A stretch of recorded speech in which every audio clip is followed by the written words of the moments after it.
love so deep, I'm amazed at your love for me. When I'm thirsty, you feel me. When I'm in need, you supply for me. You're my shield from the enemy.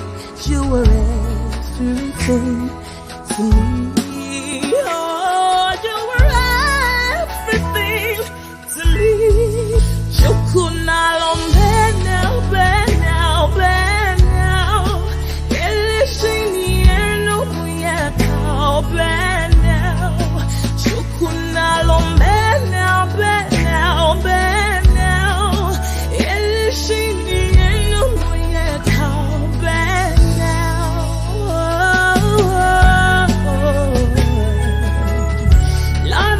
To say, Ben, who am I? Who am I that you're so mindful of me?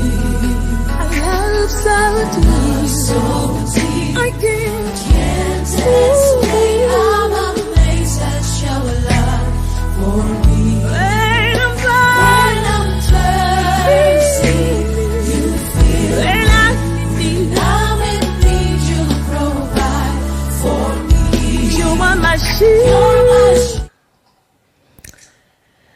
Sometime ministry is born out of our passion for things or situations that we have been through.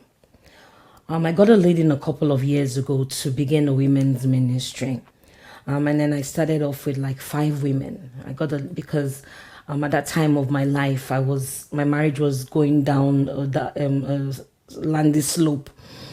And I felt the need and the burden to start praying, with women that are going through similar situations. And generally just gather women and just intercede on behalf of women and marriages. And so I had like 5 people that started the ministry with me. And I remember at the beginning of, the meeting, I got a leading to ask each and every one of us the reasons why we got married, the reasons why we decided that we wanted to get married. For me, my own reason was that at the age of 19, I got pregnant. And I felt that it was the only sensible thing to do, to get married to the father of my child, because then, if you come from the generation that I come from, it was a general knowledge that every child born out of wedlock that then, was a no good. And so I didn't want that to happen to me or to my unborn child. And I just felt that the only sensible thing to do was to get married to the father of my child. And so that was the reason why I got married. Someone else in the group that, that's one of the ladies that started the ministry with me, she said she got married because she's always been told that a young lady of the 25 or above shouldn't be in their parents' home at that time, at that age. And so she just felt that at 25, she should be in her husband's house or she should be married. So she put herself on a time clock that before she gets to the age of 25, she must be married at least. And so everything that she did and every action or decisions that she took after that, all culminated in her getting married before the age of 25. And that was why she got married. And, so many others, the other ones had one reason or the other, for getting married. And then it dawned on me that the truth is that we get married for different reasons. There's a reason why you get married. But then I also realized that there was a right and then there was a wrong reason to get married. We shouldn't get married because of our situational circumstances.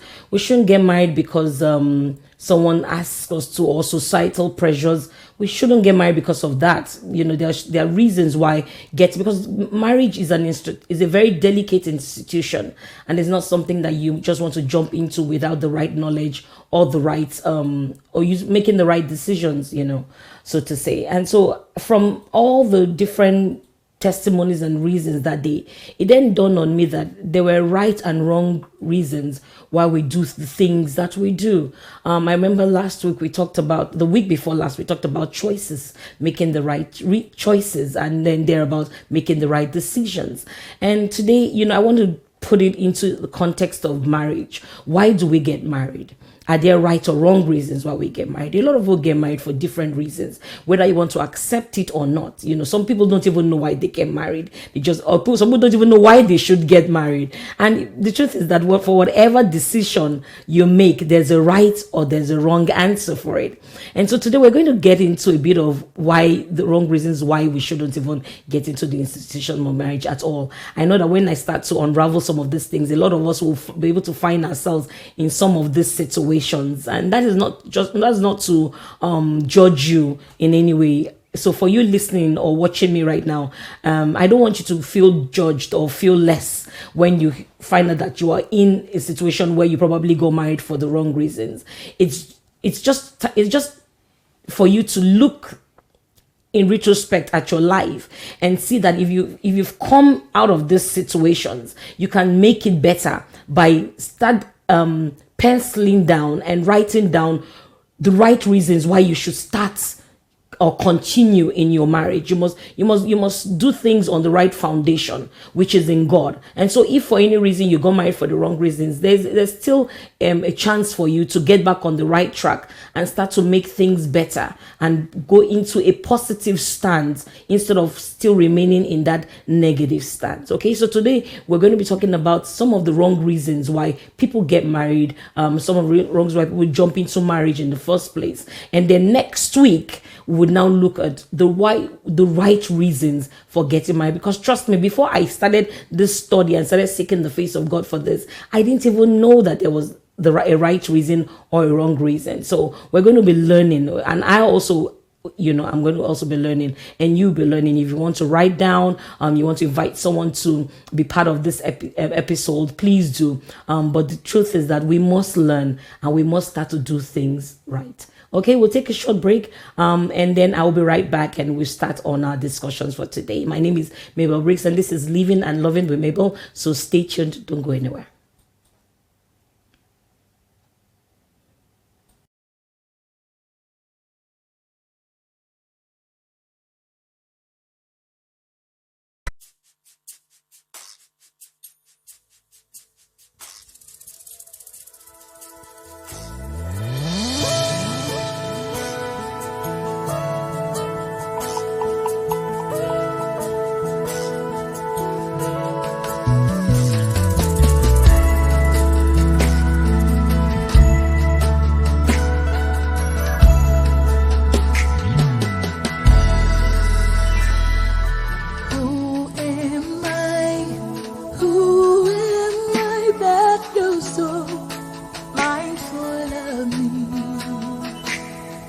I can't explain this love so deep. I'm amazed at your love for me. When I'm thirsty, you feel me. When I'm in need, you supply for me. You're my shield from the enemy. You are everything to me.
You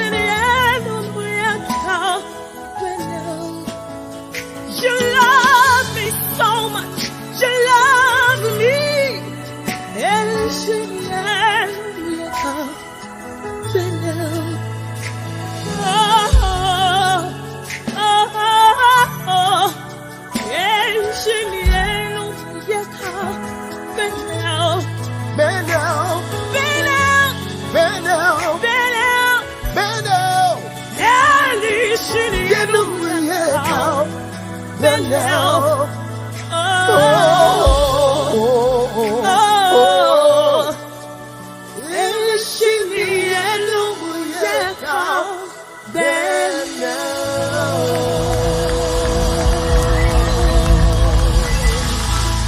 Celebrate Brenda Joseph tonight.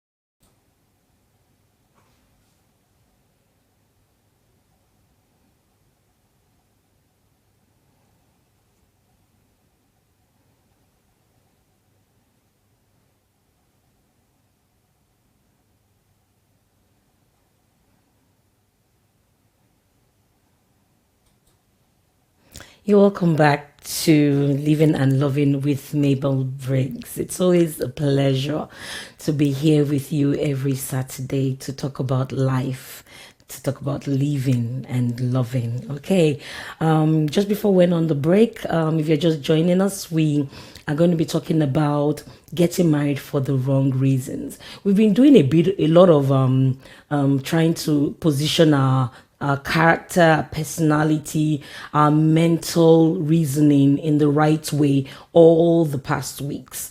Today I just decided that, it was better that we could it was better if we could infuse some of the things that we have learned into marriage and our relationships, okay?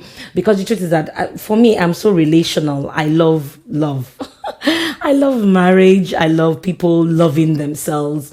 It just gets me all teary-eyed and soft in the heart. I just love people doing things the right way, especially when it comes to the institution of marriage. Because I know growing up as a little child, right from the age of 5, 6, I've always said that, I wanted to be married. I've always looked forward to getting married. And of course, I know that the devil also was hearing that and decided that, if probably for any reason I got into marriage, I was going to use it to bruise the heel of the enemy. And so he decided to do a lot of things with my marriage. But you see, it's not stopping me, because I want people to have the marriage of their dreams. I want people to be psychologically, emotionally ready when they get into marriage, which is very, very important. Because the truth is that if you get that part sorted out, marriage can be very beautiful, because that's what God made and intended for it to be. Okay. So that's my heart desire for you listening and for you watching me right now, for you to have the marriage of your dreams, whereby two of you are emotionally whole, you're emotionally healthy to go into marriage. You deal with all the baggages and all the excesses, and you're coming into marriage whole to join yourself with a wholesome person, and two of you come out with wholesome seeds, and everything is just okay. That the devil doesn't want, but we're going to achieve it in the name of Jesus. So today we're going to be talking about some of the wrong reasons why we get married. I'll be drawing from my own wealth of experience and also experiences from people that I've had a privilege to counsel and also mentor. And I've done a case study on this for a while, and that's why I was able to now come out with some of these things that we will be determined today as the wrong reasons to get into marriage. Like I said, next week we will look at the right reasons to do marriage, but today we're just going to be focusing on the wrong reasons. And before we went on short break, I said, if for any reason you find, and we're listing these things out, and you find yourself in this circumstance, it's not to judge you. It's not for you to start to go into a moody state. Is so that you can address these things and start to set the right foundation for your marriage, because you're already married, and so you can't unmarry yourself, but then you can start to set the right foundation by which your marriage can continue. Okay, and so it's all win-win for us. The most important thing is to gain the knowledge and to gain the understanding of what it is that we're trying to pass across to you, so that you can in turn apply it even into your situation and start doing things the right way. So today we're going to be talking about the right reasons for us to get married. Before we do that, we're on YouTube, Lifecom television on YouTube. Please go on there, subscribe, press the subscribe button, and then also press the bell, so that when we have subsequent programs on this channel, you will be alerted and you can be part of the show. You can also join us on Facebook. We're live on Facebook, so if you want to see me and see every other person that comes on Lifecom, you can also do that. You can catch me on my page on Facebook, Mabel Briggs. I am there, and I have wonderful, fantastic content on my page. Please go there and avail yourself of some of the shows I've also done in the past. Okay, you can also be part of this program by calling in live. The numbers are going round at the bottom of the screen right now. So if you want to call in and ask a question or just relate to some of the things we're saying, or you need counseling, you can call the number that is scrolling right on the page right now. You can also do a text or a WhatsApp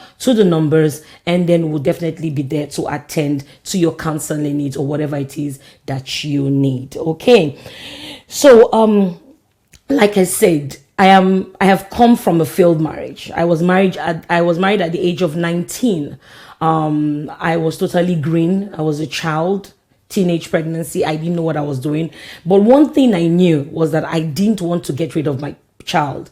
That one I knew for a fact, whether probably it was by the Spirit of God, but I had this resolve in my heart that if for any reason I got pregnant as a teenager, one thing I would not want to do was to give up my child or abort my child in any way. And so I had my child, but then I didn't make the decision about getting married because I didn't think that, I would be married at that age. But when marriage, confronted me, I had no choice, because at that time I felt I had no choice, because then we're of a school of thought that if you had a child out of wedlock, then your child becomes a nobody, and I didn't want that for my child. And so I decided, if I had an opportunity to get married to the father of my child, I would. And so when the opportunity arose, I grabbed it without even considering if that was the best choice or best decision I was making. And like I said, at that point, I wasn't emotionally healthy, and so I was just making choices and making decisions that were wrong. But you see, at that time I didn't know all this until now, and so but I went into marriage thinking that was the right thing. And I know there are a lot of people out there listening to me now that you probably had been in that circumstances, or you got pregnant because you had sex out of wedlock and you just felt that, let me get married, or let me just have the child and all that. You found yourself in that situation. Hey, it can be better onward. So don't look back and sit in regret or sit in a state or go into depression. Your life can become somewhat meaningful from now on. So the most important thing, like I said, gain the needed knowledge, gain understanding of the situation that you're in, and forge ahead to become a better person and become a better version of yourself, the person that God has made you out to be. And so, what I started doing then on was that I started, when my marriage eventually failed, I started looking back at the things, that I had done that were wrong, because I knew that I had a better life ahead of me. And so I wanted a second marriage. I wanted to get married a second time. And I knew that for me to do it a second time, I could not afford to make the same mistakes. Okay. Like they said, you cannot be making the same mistake all over again and expect a different result. I wanted a better result. And so I had to go back in my past and go back into my life to find out the things that I did wrong that I can now do right, to have a second chance and have a different result.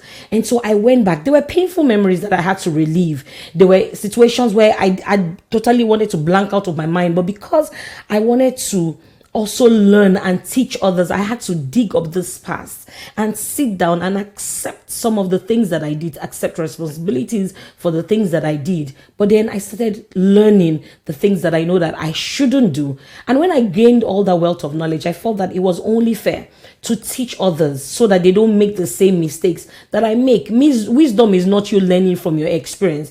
Wisdom is you learning from other people's mistakes. And so when they say experience is the best teacher, you don't have to wait for it to be your experience. You can use the experience of others and learn so that you don't fall into that mistake. So remember, wisdom is not learning from your mistakes. Wisdom is learning from other people's mistakes too, so that you don't even fall into the same. Trust me, there's some things that you would rather not even go into or fall into when you learn from what other people have done. So I started looking at it, and it drove me to look at motives and intents. Okay, it's one of the topics I probably would have to also delve in, in the future here. But I started looking at our motives and intents, and basically why we do what we do. So motive is an emotional desire, psychological need, or a similar impulse that acts as an incitement into action. Okay, intent means intentions and purposes. So putting it in a layman definition, motive is the reason why you do something, or the reason why you do what you do. So having at the back of my mind, I now asked myself, or you can ask yourself, why did I get married, or why do I want to get married? I know a lot of people don't answer these questions. They don't even ask these questions. So you meet a guy, you like the guy, or in the modern terms, you start to date. And by the way, dating came from the word date. And date meant, okay, someone likes you, probably takes you out on a date for you guys to be, just have a common grounds for discussion. So we now got dating from date, which meant a constant, something that a constant coming together that you do all the time. So we young people, I'm young, even though I'm in my 40s, but we young people now brought out the term dating, meaning that we're constantly coming together, having to talk about it. And then we also infuse something that we shouldn't have infused in, and that's the sex and the romance and all that. So we young people in this millennium age, we call dating. Dating means something different from what dating used to be. Okay, so but that's another topic for another day. We'll talk about it, and all that. So we never ask ourselves the question. So we meet a guy or we meet a lady, and then we like them, and then we go out on few drinks, we talk about stuff, and then the moment we start having physical attraction, we jump into bed, and then after that, okay, we just feel, we like ourselves to this extent, we feel we're compatible in bed, and we complete each other's sentences. Okay, I think the next thing is marriage, and then we get married, and nobody stops to ask, why do I want to get married? Nobody pencils this thing down, and nobody asks themselves this question, and nobody answers it. Some people do, but then they have the wrong reasons for wanting to get into marriage, and that's what we're going to be talking about today. Okay, so the first one, which was also from my experience, and like I had said earlier, a lot of us get pregnant. We fall pregnant, ladies, or even men. You get a lady pregnant, and then you just feel that the only manly thing to do is to take responsibility for this action and bring her in as a wife. Or you feel, the only responsible thing is to get married to the man that's got me pregnant, because I don't want this child to be termed a bastard, in quotes, forgive me for a lack of better word. Or I don't want to be looked at like a loose lady. I don't want to be termed a single mom. I don't want to be termed or connoted under any kind of name that will probably bring me shame. So a lot of us do this, and that's why some of us get married. And the truth is that, yes, a child is a gift from God, regardless of how the child came, in marriage or outside marriage. A child is a gift. It's a treasure. It's a seed that God has given to us. And so, for any reason, if you find yourself in that situation, taking the pregnancy out is not an option, okay? It's a gift from God. You must treasure it as a gift. Some people are not able to even have these children. But when you have that privilege, you must treasure it and you must keep it. But the truth is that having to get married because you are pregnant is not the right reason to get married. It means that you're attached for that reason, for the reason of the child. If for some reason while you were pregnant you get married and that child dies, or there's a situation where the child isn't there anymore, what happens to your marriage? What happens to that decision that you have made? Is it going to change? Is it going to change for any reason? These are circumstantial reasons why people get married, which isn't the proper way to enter marriage. So if you are entering marriage because of a child, or because I have this child, or I'm having this child, I want to go into a union with this person, or because I want to get married because I want to have children. Yes, the Bible says that copulate and fill the earth with the seeds and let your quiver be full of them. Yes, but that's not a reason to get married. It's not a reason to get married. So we must look at this thing critically. The Bible says that we should have kids. When you have decided to get married, you're saying have kids and let the world be filled, populate the earth with your children. When you have decided. But before you've decided, why do you want to get married? Why? Have you thought about it? Why are you getting into marriage? So a lot of people do this, and then they get married and they find out that they have nothing in common. There's no basis where they're coming together. Someone feels trapped. Oh, I got into the marriage, I really didn't want to because of this reason.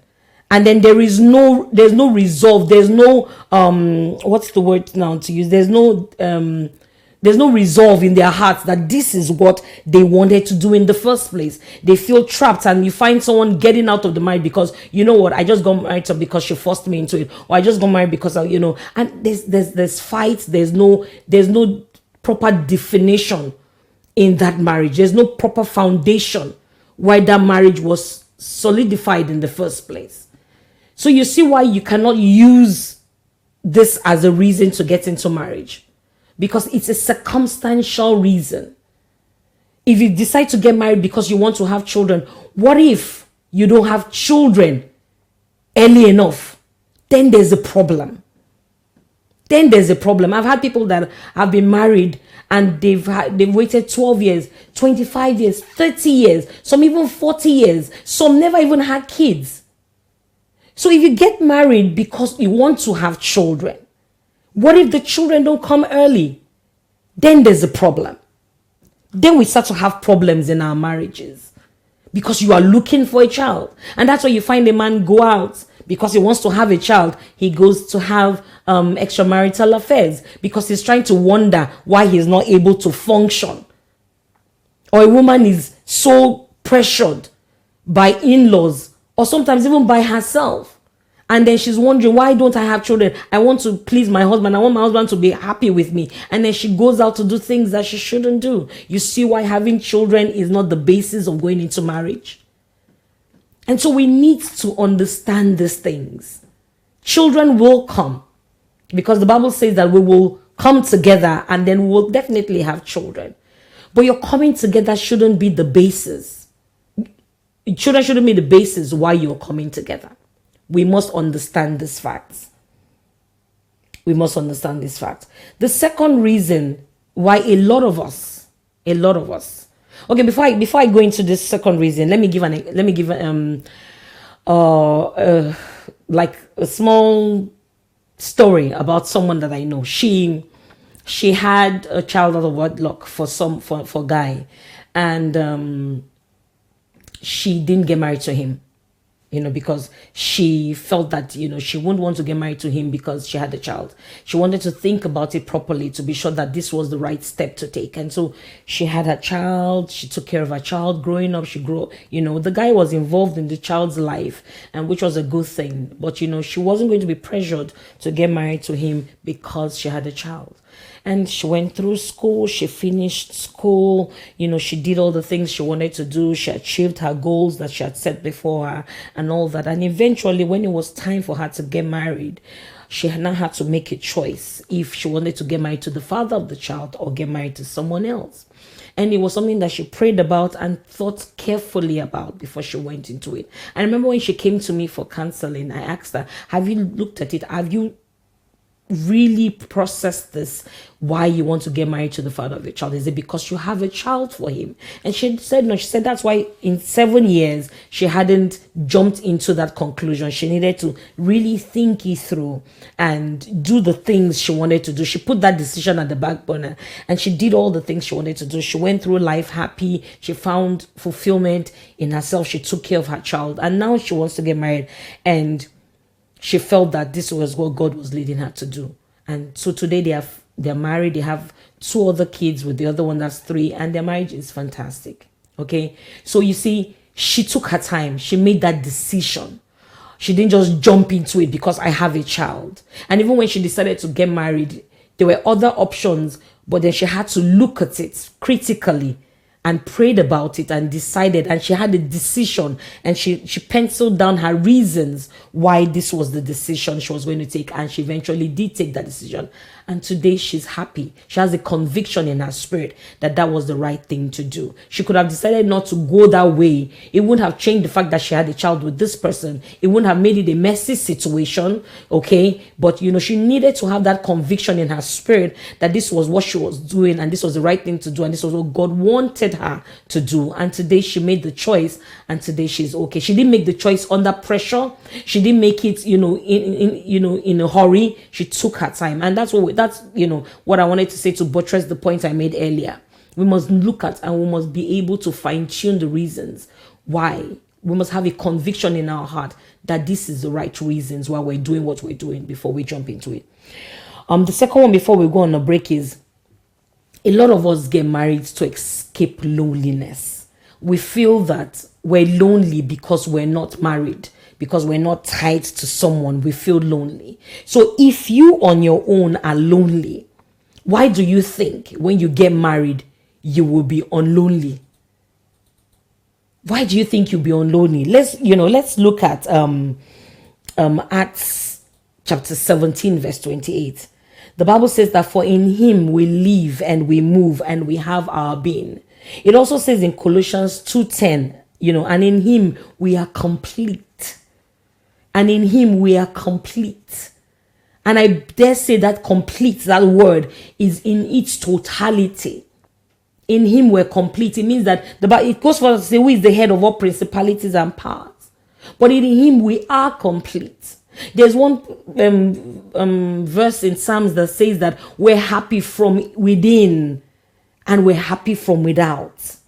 When that Psalm says we're happy from within, it means that there is a depth of God you get into, that he feels that deep crevice of your heart, that depth of loneliness. He alone can feel it. So I say this to say this, that no man can bring you the happiness that you need or the joy that you need apart from God. So if you on your own are lonely, then you must look for the reason why you have loneliness. And trust me, having a husband is not one of the reasons. Because I have counseled people that are married. They share the same bed with their husbands and their wives. Their house are full of children, but they are still lonely. Does that shock you? Yes, it does. Because you that are listening or watching me or, thinking that, if I get married, I will be unlonely. Let me break that news and break your heart. Getting married doesn't guarantee you happiness. It doesn't. Okay. Finding fulfillment does. We'll take a short break. We'll listen to some music, and then I'll be right back to conclude on the program and listen to the remaining points. Don't go away. My name is Living and Loving with Mabel.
Hold the power in your hand. Glory none can comprehend. All creation shouts your fame. Mighty warrior, defeated champion. Hear your children sing your praise. Holy is your mighty name. God of wonders, God of strength. You are great in all the earth. For you are God. You stand alone and challenge. You stand alone and challenge. About challenge. For you are God, oh, you stand alone and challenge.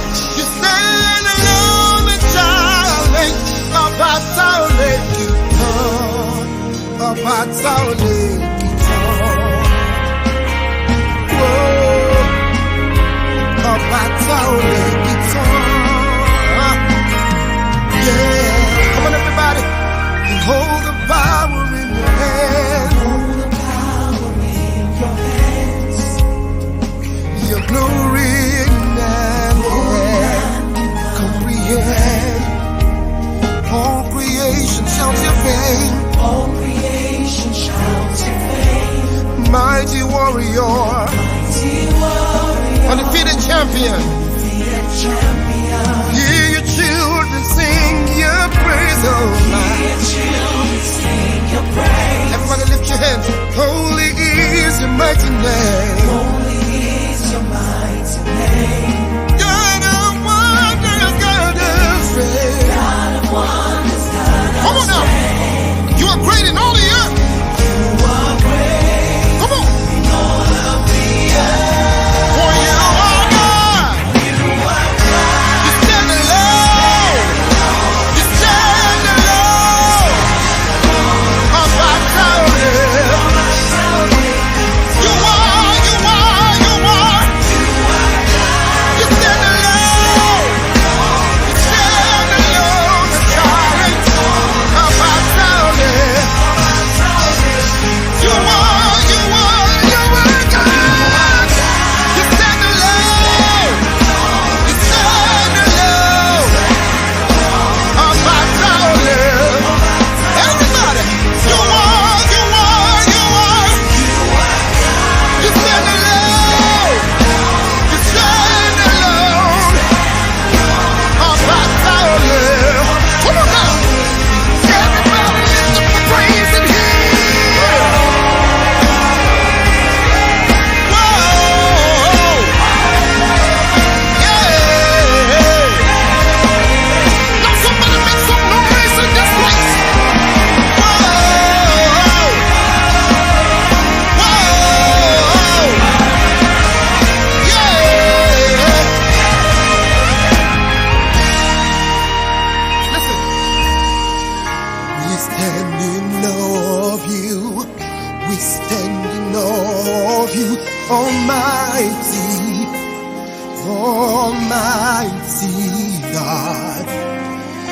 We lift our voice to say that you alone are great, Almighty, Almighty God. We stand in awe. We stand in awe.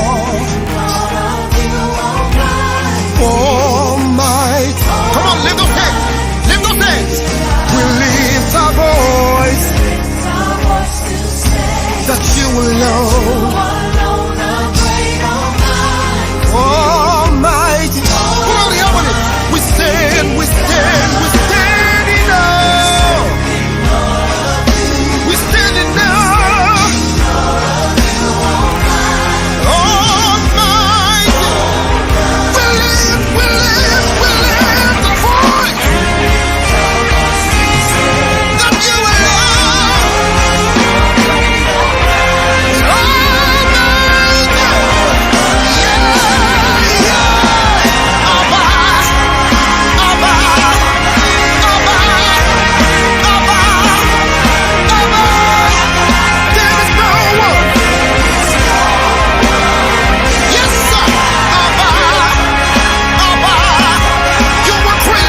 You're welcome back to Living and Loving with Mabel on Lifecom television. Okay, if you're just joining us, we've been talking about getting married for the wrong reasons. Okay, and we have established two facts, or two reasons. Let me use two reasons. Okay, and one of the reasons was that don't get married because you have a child out of wedlock. It's not a reason to get married. You must really have a conviction in your heart that the person you want, who is fathering your child or who you're getting yourself attached to, is the reason, is the person that you intend. You have a conviction in your heart that you want to stay with. Like I said, next week we'll be talking about the right reasons to get married. But today we're trying to establish some of the wrong reasons why we get married and why it's not a reason actually for us to go into an institution of marriage, because it's a delicate institution. It's an institution that is long lasting. It's an institution that you must start well and have a solid foundation, build on a foundation that is solid and not circumstantial situations. Okay, so the second reason why we were establishing before we went on a break was getting married because of loneliness, because you are lonely and you feel that you must get yourself attached to somebody to get married to. I should also add that a lot of people get married because they're looking for a sex partner, so they just want to legalize their sleeping together. That's why a lot of people also get married. Oh, we've been sleeping together, let's just legalize this and make it legal, and so let me just bring that into loneliness. So the truth is that if you are lonely, then you must go to the foundation and find why you are lonely.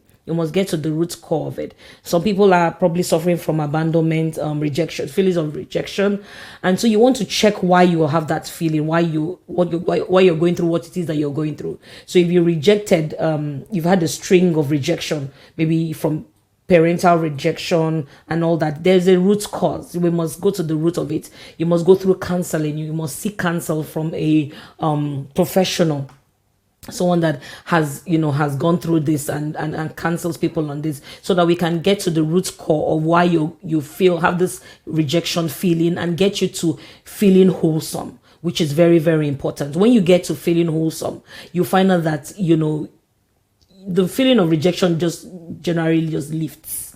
And basically, as a child of God, you get to this point where you must start to find the reasons why, even as a child of God, you're feeling rejected. And it's, like I said, it usually stems from a root cause. It might be from generation. It might be from parental rejection. You probably had daddy, mommy issues. You probably had people reject you on a constant basis, and you're feeling like you're not good enough. And if you listened to one of my topics, which was the lies that we believe, it's a lie of the enemy. When you start to feel like you're not good enough because people have rejected you so many times, you feel that you're not good enough. No, that's not true. You are created for a purpose. You have a reason and a purpose why you're created, and you must find that purpose. You must achieve goals for yourself, put a vision, achieve goals, and you find out that you start having a feeling of completeness. When you're able to achieve the things, find your purpose and achieving these purposes that God has created and penciled out for you. Okay, so loneliness doesn't really come from you attaching yourself to someone or always being around people. Okay, loneliness comes from a depth of emptiness, and you must get into yourself to find out, why do I feel this empty? If you don't have God, you must fill yourself with more and enough and more of God constantly. When you find God, you continue to locate Him, locate your purpose in life, find your value in Him. You get to the point where you become self-appreciative. You're able to appreciate your being and know yourself. Okay, so like I said, people are married and they're lonely. I was in that situation. I was married, but I was still lonely. I woke up on days where I would just be crying, not for any reason, but I just felt this emptiness within me. And I was at that point where I had gotten a bit far from God, because I started doing things by myself. I started feeling that I owned my life. And so that when those things that people say you must take your life in your hand, and I got to that point and I realized that it was not a good place to be, and it was a total lie. I didn't own myself. God owned me. And I needed to go back to the place where I could submit myself under the leadership and the lordship of God and start to find the purpose why God wanted me to be here. And that's usually most of the time when we get to this feeling of loneliness we are in, not achieving purpose, not getting to the maximum of our lives. Okay, the truth is that let me use a phone. For instance, when you have a phone and you don't use it to its maximum, you feel that the use of the phone is not, you're not using the phone properly, and so you start to check the things that consist in the phone and the elements that come together to build the phone, to find out what more can I do with this phone. Okay, so we as human beings, we have to go back to God and find out what more can we do with ourselves. What have you placed in us? What's the depths? What depths can we reach in you, oh God? And when you open up your mouth and ask God that, He starts to take you through processes and starts to take you through the places in His Word where He has penciled out the things for you to be, for you to do, and for you to be. For a very long time, I felt that my purpose was in a thing, and I continued to pursue it, but I found out that I was not getting results. And just recently, I went to God and I said, what have you created me to do? Because you see, your passion can make you feel that, oh, your passion in something can make you feel that that's a purpose for you. But there's something in God's work.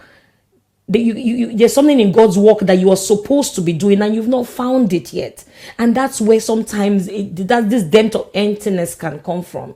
And so I was pursuing this passion, and I thought, oh, I have a passion for this, I have a passion for that. And I felt, oh, this is my purpose. And I realized that I do pursue that passion, but yet I still didn't feel complete. Still didn't feel like I was hitting it, I was getting it. And then God just opened my eyes recently to my purpose in Him, because I prayed a prayer. I said, Father, help me to find my work in your work. And God opened my eyes recently to what it is, and I just kept on saying, this is beautiful, when I saw what it is that I am supposed to be doing. And so sometimes our depth of loneliness and emptiness can come from not even discovering what we're supposed to be doing, our purpose. So that thing about, oh, I must find someone that completes me, I must find someone that will come in and make me unlonely, it's a lie from the pit of hell. Because the truth is that you find someone that you feel that you can make you unlonely, and then you stay with that person a couple of months, and then you want to find someone else. That person is not good enough. And so that's why you see loneliness cannot be solved in a human being. A human being doesn't make you lonely. What God has put in each and every one of us is a depth that only Him alone can fill. Only the magnitude of God can fill, of His love can fill, not a human being. We're all looking for our paths. Every man living on the face of this earth, we're all looking for what we're supposed to be doing. We're all just going around finding God in our different lives. And so no one has the key to your happiness. No one can say, oh, I have this key to your happiness. Come with me, follow me, and I will show you. No one. And that's why God made that invitation. He says, come in me, come deeper in me, and I will show you that thing that you need, that thing that you're looking for, that your heart longs for. The Bible says that in Psalms, as the deer pants for the water, so my soul longs after you. So that longing in your heart, that depth in your heart can only be filled from God. So follow Him and pant after Him. And then He starts to fill you with all that He needs, or His love, because His love is vast. He starts to fill you with it, and then you start to get filled up, and you start to find your value and your purpose in God and in this world that you're in. Okay, so don't believe that lie. One of the reasons, totally no. Don't get married because you feel you're lonely. That's not the solution for you to get a sense of happiness or to get happiness. Okay. The third and the last one we're going to talk about today is getting married because getting married out of desperation, getting married because you've put yourself on a time frame. And you feel that you're running out of time. Ladies hear this a lot. So sisters in your house, give me a wave offering, because I know that you've heard that so many times from moms, grandmoms, friends, aunties, dads, that your time clock is ticking. As a lady, you must get married before you are 25, or else you start to depreciate. That's a lie from the pit of hell. Please, if you're listening to me, do not allow anyone to put you under pressure. There's no clock that is ticking. There's no clock that is ticking. It's just a lie to get you to start to run when no one is chasing you.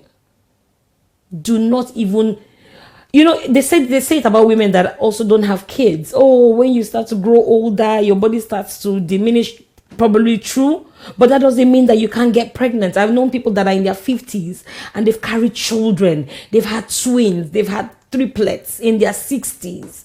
And so there's nothing that is impossible with God. Okay, God is not bound by time. We are the one that are bound by time. We bound ourselves by time.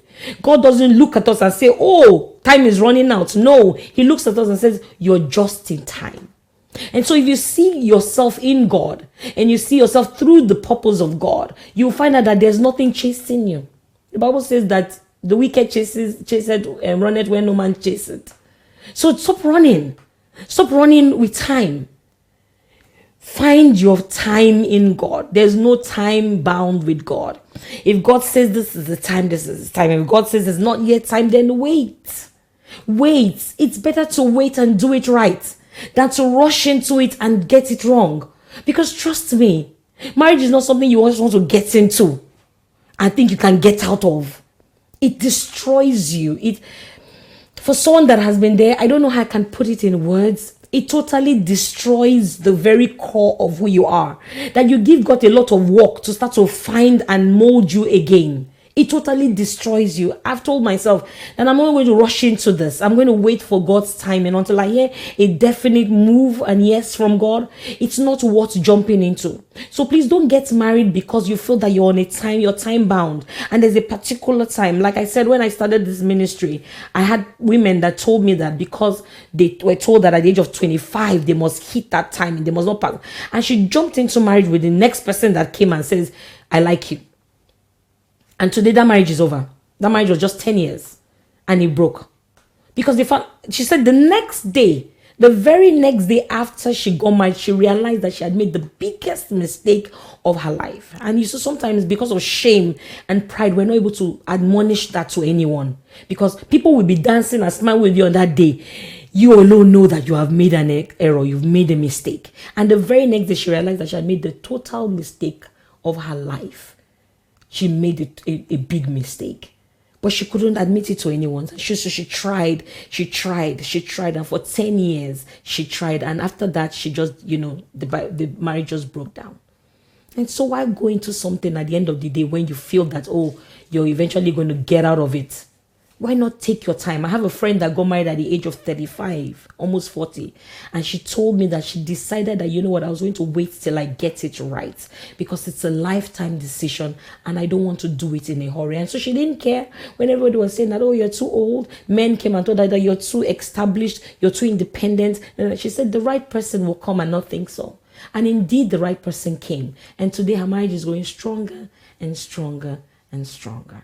Okay, so next week, we're going to be talking about the right reasons. We're going to look at some of the right reasons to get married. I hope this resonates with you. And like I said, it's not to judge you in any way, but it's for you to be able to readdress your stance and get yourself on the right foundation. Okay, until sometime next week. My name is Mabel, and this is Living and Loving. And remember that transformation is an inside job. Have a wonderful, wonderful Saturday evening.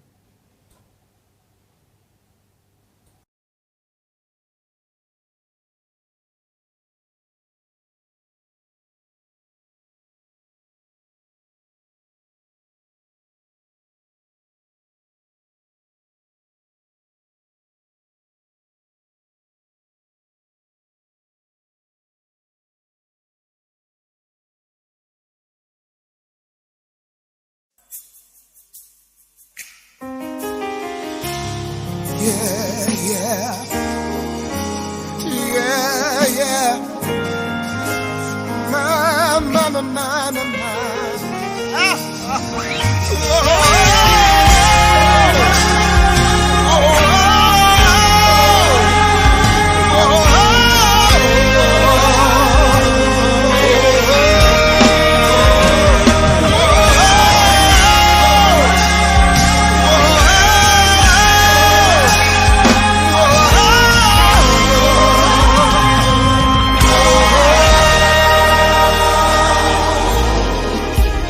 Hold the power in your hand. Glory none can comprehend. All creation shouts your fame. mighty warrior, defeated champion. Hear your children sing your praise. Holy is your mighty name. God.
Come on.